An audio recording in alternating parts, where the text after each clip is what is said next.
Deshaun Watson's the starter in Cleveland. And it just got me thinking because he's called out that fan base. He was booed every time he touched the ball the other day. Has there been a worse mismatch in professional sports history than Deshaun Watson as the starting quarterback for Cleveland when they're booing him all the time? Well, only Will Levis has got the worst QBR rating over the last 3 years than Deshaun Watson with all this money. But one that sticks out for me, Steve Spurrier, when he left Florida and went to the Redskins, that fit never made sense, and he thought he was going to make it like Gainesville North, and all of these Florida players would come up there, and they would magically be able to get this, this rhythm back together, and it just never worked out. And Didn't he put a whole Florida quarterback room together when he was there? It was Werfel, Shane Matthews, Werfel, and was Grossman? No, Grossman was in Chicago. Yeah. But yeah, I mean, I think he did. I think it was a whole. You Florida guys would give me that never seemed to be a good fit. It did not, and we've brought this up often because he's bounced around since then. But I will never forget when it was just me and Dunaway doing radio, and Rich Rodriguez was being introduced, and he was standing in front of that Michigan. Rich Rodriguez was one of those guys. Like, I don't know if y'all knew this guy growing up, that if somebody died or somebody got married, he looked like he was wearing a suit for the first time. That's right. And that's what Rich Rodriguez looked like on that day. It was like you had drugged the mechanic out from under the Chevelle, and you told him, wash your hands and put this suit on. Yeah, he was just so uncomfortable. God, this thing's tight on my neck. I know. It's like, I know. Ever since it's I've like seen a shackle. Yeah, so, I mean, and standing in front of that Michigan logo just did not look like Rich Rodriguez.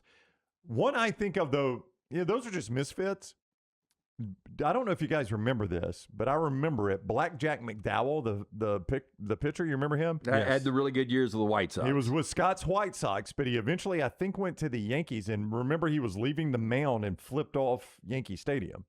Oh, that's right. I don't know if y'all remember that. I remember that, yes. Blackjack McDowell was getting booed off the mound, and as he's walking out, I mean, he does the #1 salute to all of Yankee Stadium. And man, when you're wearing the pinstripes and you're flipping off Yankee Stadium, that's about as bad as it's going to get. Well, see, I remember this happening. Everyone does, because it ended up being fairly successful. But the rivalry between Packers and Vikings, can you imagine how the Viking fans hated Brett Favre? Yep. They had to hate Brett Favre. Until he played for him. And then all of a sudden, he's their QB1. So I'm wondering if taking them to the NFC Championship game. Yeah, almost to the Super Bowl. I wonder, in these first two games before they play a home game, can Deshaun Watson win Cleveland fans over with a couple of wins? Oh, yeah. I mean, they open up with my Buccaneers, I believe, right? No, they open up with Jacksonville, then they go to Tampa. Okay. But, if they were 2-0, both road wins, and he comes back and he's played pretty well, yeah, I think Brown fans, when's the last time they were 2-0? Yeah, that's true. Yeah. I mean, those boos could very quickly become, I mean, that's finally we're getting our money's worth. They played the South a lot early. Jags, Bucks, Panthers. So a lot of Southern games early. And those first two are on the road.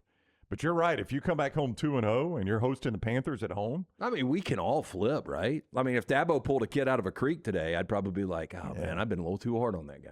Don't you think it's far more likely, though? I like that it had to be a kid pulled out of a creek that would make you flip on Dabo. Well, I mean, I don't know what else. It's not going to be football related. You don't know what else he could do to make you like him? At Jags, at Bucks, it's far more likely they come back to Cleveland 0-2, and he's probably played poorly. Yeah, I think, and there's a chance Shedeur starts. Shedor's your starter against the Panthers. Would not be surprised. Yeah. I think it is a better chance that Shedeur is your starter week 3 than the Browns being 2-0. Yeah. I mean, LeBron in Philadelphia is going to be weird. It's weird, yeah. I mean, I still can't believe that's real. Somebody mentioned it to me the other day. What do you think about LeBron in Philadelphia? I was like, that's right. LeBron's in Philadelphia. Yeah, these are business decisions, and initially when he left Cleveland, and the decision that he got berated over, he wanted to go win a championship, and he's won championships now at multiple places.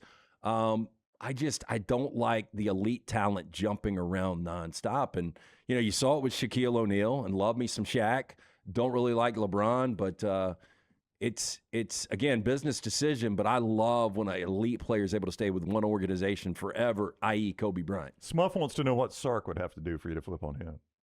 Win a championship. Yeah, I mean, if he wins a championship, I mean, Sark's not like annoying. It's not personal. Yeah, it's more the personal side with Dabo. It's not the coaching side. No. With Sark, I can't believe he's hyped up as much as he is. It was almost like Jimbo Fisher, and Jimbo at least won a national championship. Right. Pretty special year coming up for Aaron Rodgers. This is his last year, right? Got to be. Yeah, he said it. He did. Yeah, he said it, but he said it before. He's retired before. But But there are a couple of categories, CBS Sports has listed them, that he could move up realistically all time this year.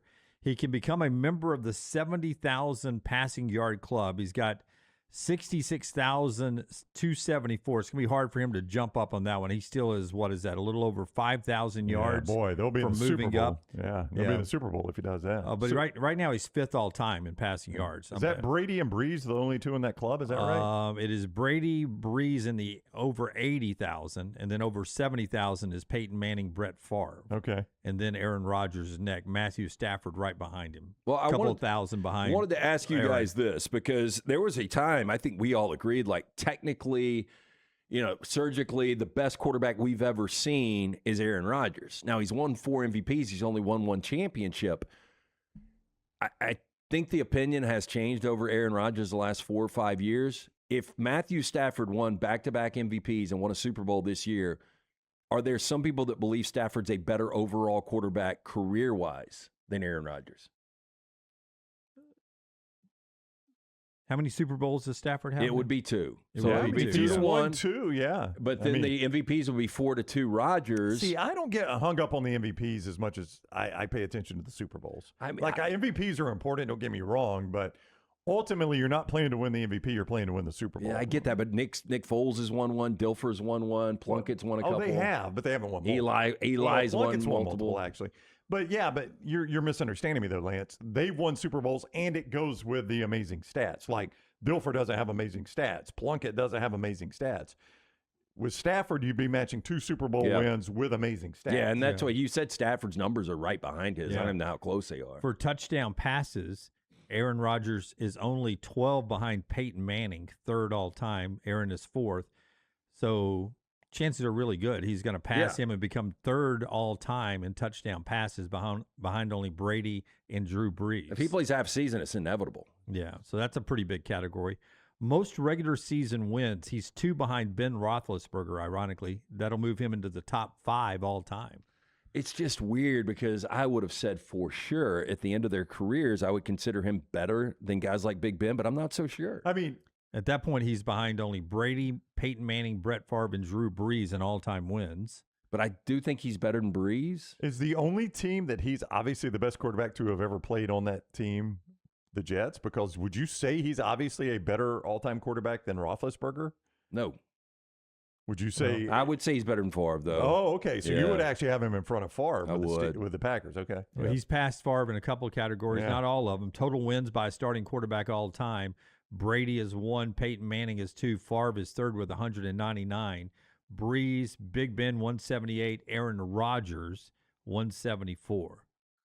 Yeah, I don't know if 6th all time. I don't know if people would agree with that. I mean, What, that Big Ben's a better quarterback all time than Rodgers? either one of those. That I would lean. I would Big have thought Ben. you would have said Favre was obviously better than Rodgers more than Big Ben. Yeah, I would lean Big Ben and I would lean Rodgers over Favre. I think we forget how good Big Ben was, unfortunately. I don't know Big why Ben- we would forget that. Big Ben and Favre tied 7th all time with playoff wins at 13.